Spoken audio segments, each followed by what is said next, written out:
A few days before November 1st and 2nd, cemeteries in Poland are becoming increasingly busy. This is the Dzikowski family, who, like many others at this time of year, are tidying up the graves of their loved ones. We must remember our grandparents and great-grandparents. We respected and loved them all our lives, so after their death we must also clean their graves to keep them tidy. Not only is it autumn, but there is also a special atmosphere of reflection and remembrance of those who are no longer with us. It is very good that not only do we remember them when they are alive, but also that someone remembers them when they die. In stores and at cemetery gates, there are more and more stands with candles and flowers. Every day, more and more candles are lit, giving cemeteries an increasingly reflective character. When you stand at the grave, you remember all those who lie there, and one day so will we. Although order is important, the most important thing is spirituality. We can help the deceased through prayer, holy masses, and remembrance, almsgiving, fasting, and indulgences. The gift we can offer them is also our own good and beautiful life.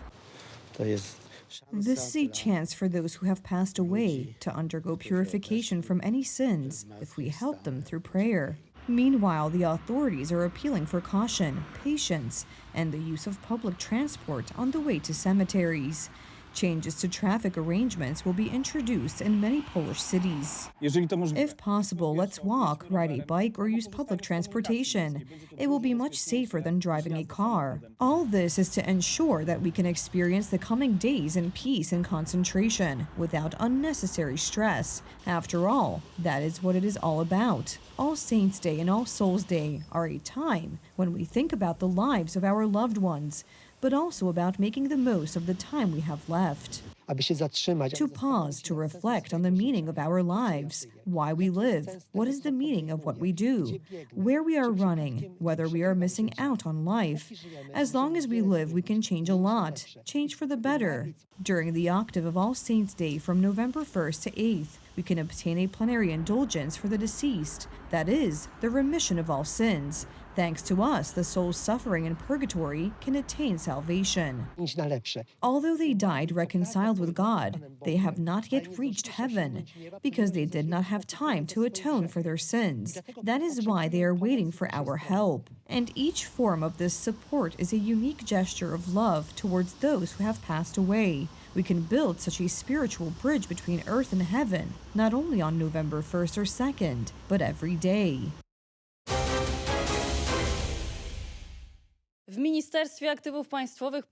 real revolution is taking place in the Polish Ministry of State Assets. The head of the ministry, together with the finance minister, wants to work on protecting the Polish capital. But first, they will spend several months considering the definition of a domestic component. In other words, which companies are truly Polish, those that were established here and operate here, or those that generate profits for us. The problem is that such analyses were already conducted 200 years ago, and today's actions by the civic coalition government contradict the idea of repolonization. Why? Today I took a closer look at the situation. The government wants to legally define what kind of companies can be considered Polish. Developing a definition of the English term local content will not be easy, but if it succeeds, companies that meet the criteria will then be able to count on preferences, for example, in public tenders. The pie is big, because today public procurement accounts for about 12% of GDP, or $137 billion. If we go back about 200 years to Marx, who basically solved this problem and wondered who owns the means of production and could answer that question. But seriously speaking, in today's modern times, it doesn't really matter who owns what. What matters is where added value is created. Not only workplaces, but also where additional goods are created from these new technologies and investments. Although the Polish Ministry of State Assets has only just held its first meeting of the team on local content and key investment processes, the Polish Prime Minister is already familiar with the term local content, although the definition has not yet been established. The head of government even talks about an obsession. In Poland, it is possible for Polish companies to participate in these most important projects, the most technologically ambitious projects. My obsession with repolonization, the principle known as local content, so that locals have maximum participation in the production and construction process itself, so that they can earn money from it and then service it, will happen here and everywhere else in Poland. The head of state assets, Wojciech Balczun, who oversees the work of the new team, also talks about the potential of the Polish economy. We have great potential within PGZ companies, for example, to create such solutions. We are all aware that they are necessary.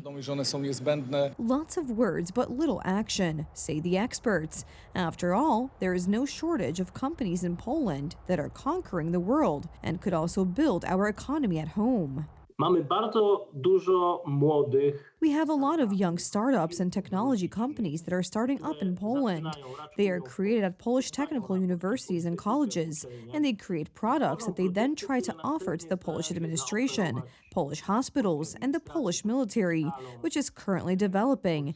And each time we prepare a separate report on this subject, they hit a wall because the Polish administration prefers to buy French, German, overall foreign, proven products, and is not willing to take risks. Produkty sprawdzone, nie ma zamiaru ryzykować. The problem is that both are just talking, and the Polish government's decisions contradict Donald Tusk's repolonization obsession. We will ambitiously tackle the project, and I am not talking about the distant future, but today, tomorrow, the day after tomorrow, this ambitious project of high-speed railways, the fastest in Europe, over 300 kilometers an hour. The Polish Prime Minister's slogans about repolonization were repeated by Andrzej Domański, who also participated in the team's work. I would like Polish companies to invest radically more, not a little more, but radically more. But instead of the much heralded repolonization, there will be depolonization. The German agenda in Poland is indeed being implemented because it is extremely consistent. Take, for example, all the measures aimed at enabling German companies to do various things, or the attack on Polish nuclear energy, or on the central transportation port.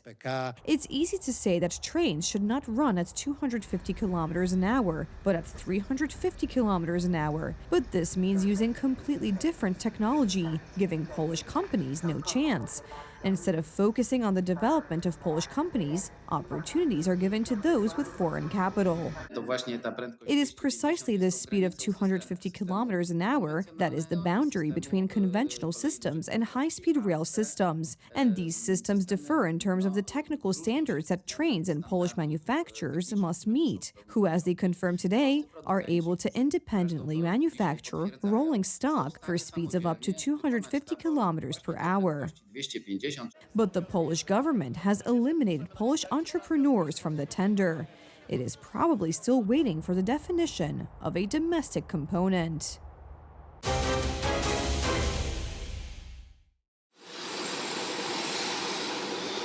It was a high-risk meeting, and it wasn't just about the safety of both leaders, but about the connection between the global economy and what would happen during the talks between the two delegations.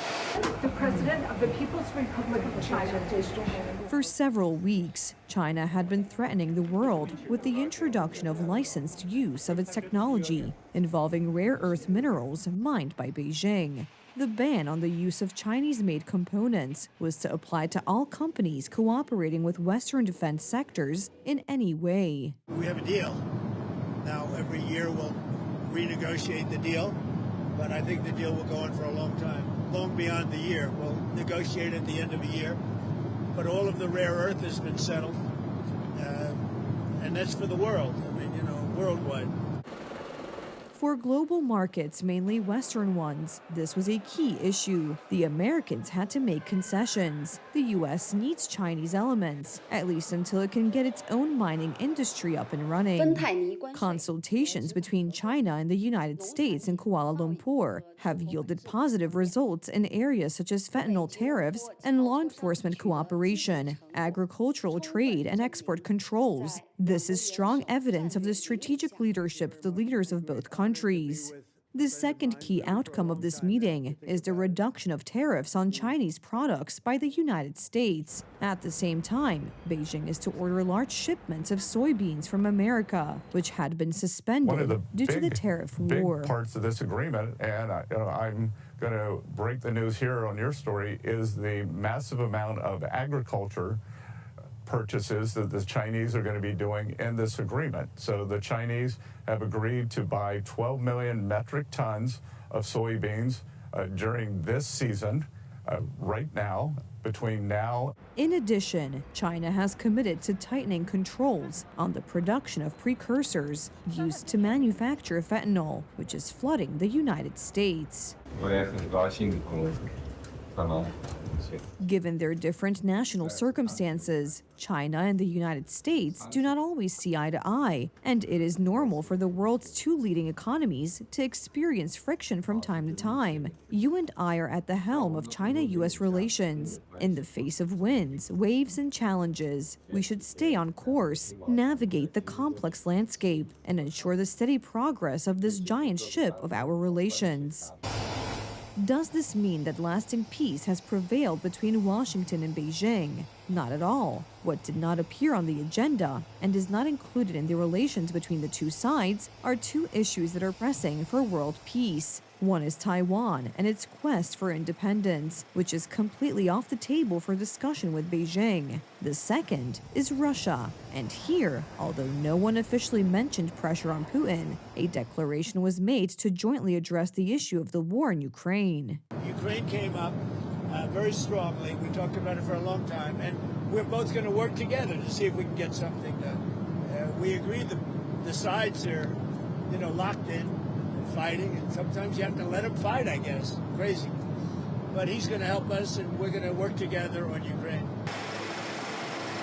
In the case of this meeting, one cannot speak of success for either side or of a significant breakthrough. However, that is not what is important. The key is maintaining contact between Washington and Beijing, because although the Chinese leaders spoke of the great ship that is the relationship between the two countries, in practice, they are two ships, each of whose maneuvers affects the stability of the global economy.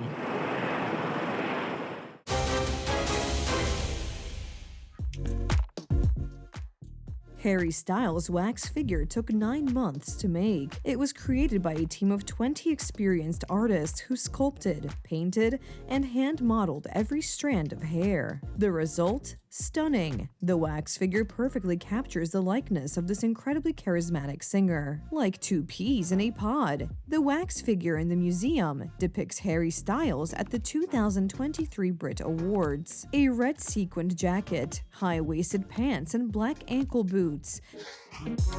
The whole outfit is a mix of fashion and confidence, for which the artist is famous for. Madame Tussauds is a brand in itself. It's no surprise that many artists are excited when their figures appear there. The excitement is even greater if you have several wax figures. Las Vegas has become the latest city to welcome Harry Styles' new wax figure, but for 2 years now, fans of the artist have been able to see him at Madame Tussauds museums in New York City, Berlin, and London, among other cities.